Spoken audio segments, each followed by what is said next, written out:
নমস্কাৰ পোনপ্ৰথমে মোৰ এই নতুন ভিডিঅ'লৈ আপোনালোক সকলোকে স্বাগতম জনাইছোঁ। আজিৰ ভিডিঅ'টো বনাইছোঁ মই সেইসকল লোকৰ বাবে যিসকলে প্ৰেমত ধোকা খাইছে, প্ৰেমত প্ৰতাৰিত হৈছে।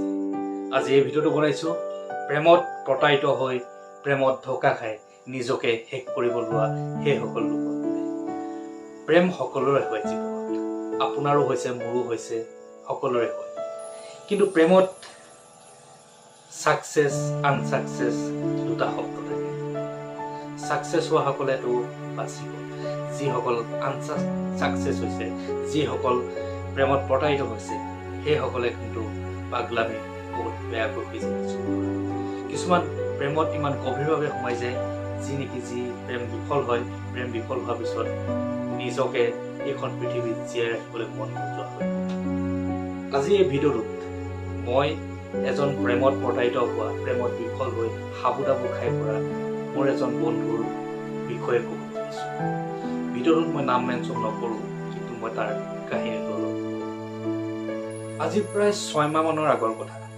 মোৰ এজন ভাল বন্ধু আছিল। সি এজনী ছোৱালী খুব অন্তৰৰ পৰা ভাল পাইছিল, বিৰাটেই ভাল পাইছিল, মানে বহুত বছৰ ধৰি ভাল পাইছিল। প্ৰায় সিহঁতৰ প্ৰেমৰ জীৱন 5 বছৰ।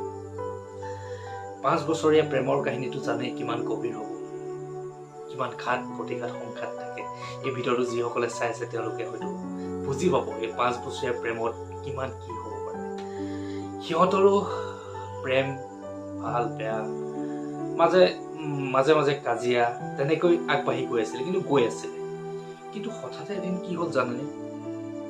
তাক ছোৱালীজনীয়ে মাতি পঠিয়াই ক'লে, আমাৰ এই প্ৰেম ভাল পোৱাৰ ভৱিষ্যতটো অন্ধকাৰ যেন পাইছোঁ, গতিকে আমি ইমানতে শেষ কৰা ভাল হ'ব নেকি? ল'ৰাজনে তাইৰ কথাবিলাক শুনি হতভম্ব হৈ। এতিয়া ল'ৰাজনে ক'লে যে হয়, আমাৰ প্ৰেম ভাল পোৱাত যথেষ্টখিনি কাজিয়া হৈছে, কিন্তু সেইবুলি এনেকুৱা আমাৰ অন্তৰৰ পৰা এটা ভাল পোৱা পবিত্ৰ প্ৰেমক শেষ কৰি পেলাটো ভাল নহ'ব। আমি আগুৱাই নিছোঁ, হয়তো ভৱিষ্যতে ভাল হ'বও পাৰে। তাৰপিছত ছোৱালীজনীয়ে নামানে কোনো পধ্যে। ই জোৰ কৰিছে, ছোৱালীয়ে নামানে, তাৰ প্ৰেয়সীজনীয়ে নামানে, তাৰ প্ৰেমিকাই নামানে, কোনো পধ্যে মান্তি নহয়।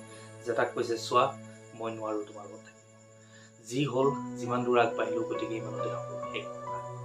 বিশ্বাস কৰক, সেই সময়ত মোৰ বন্ধুজন বহুত বেয়াকৈ ভাগি পৰিছিল। সি না কান্দিব পাৰিছিল, না হাঁহিব পাৰিছিল। সি বহুত চেষ্টা কৰিলে তাইক বুজাবৰ কাৰণে, কিন্তু তাই মানি নল'লে। শেষত এটা কথাই কৈ গ'ল, আজিৰ পৰা তোমাৰ লগত মই সকলো সম্পৰ্ক শেষ কৰিছোঁ, আৰু তুমি মোলৈ ফোন কৰিবলৈ চেষ্টা কৰিবা, মোৰ লগত কণ্টেক্ট কৰিবলৈ চেষ্টা নকৰিবা। যদি তুমি মোৰ লগত কণ্টেক্ট ৰাখিব বিচাৰা, মই কিন্তু মৰি যাম। বিশ্বাস কৰক, ছোৱালীজনীৰ সেই কথাষাৰত মোৰ বন্ধুজন একেবাৰে হতভম্ব হৈ পৰিছিল। তাৰ এনেকুৱা অনুভৱ হৈছিল যেন হঠাৎ আকাশৰ পৰা বজ্ৰপাত তাৰ মূৰত পৰি গৈছিল। কি ক'ব, কি কৰিব একো ভাবি পোৱা নাছিল। ছোৱালীজনী আকৌ ক'লে, আজিয়ে তোমাৰ মোৰ মাজত শেষ দেখা দেখি আৰু শেষ কোনো দিনেই মোক লগ কৰিবলৈ কিন্তু চেষ্টা নহ'লে কথা।